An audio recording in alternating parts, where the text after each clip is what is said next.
Pemirsa, para praktisi pariwisata dan juga akademisi menyampaikan berbagai harapannya kepada pemimpin Bali yang akan dilantik, yakni Wayan Koster dan Nyoman Giripraste sebagai gubernur dan wakil gubernur Bali.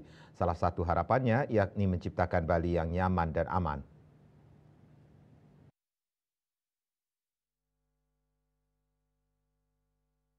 Berbagai harapan disampaikan oleh praktisi pariwisata dan juga akademisi kepada gubernur dan wakil gubernur Bali yang akan dilantik.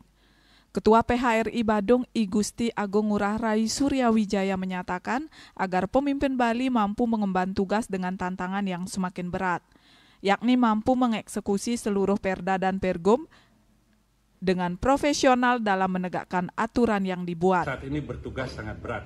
Maka dari itu kita harus dukung semuanya. Yang penting sekarang kita sudah cukup perda dan pergubnya. Ada 44 tonggak peradaban Bali era baru itu yang terjadi. Ada perdanya dan ada pergubnya. Sudah cukup.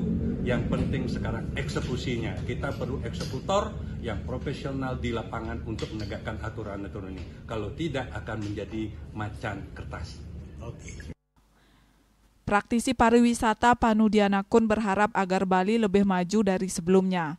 Kemacetan dan keberadaan sampah mesti segera diatasi. Keberadaan parkir mesti ditambah agar tidak menimbulkan kemacetan yang semakin menjadi-jadi. Ya, harapannya Bali lebih maju kan. Terutama ini yang sampah harus diselesaikan dan kemacetan harus diselesaikan. Sebenarnya nggak terlalu sulit amat itu. Harus bikin keberanian gebrakan-gebrakan.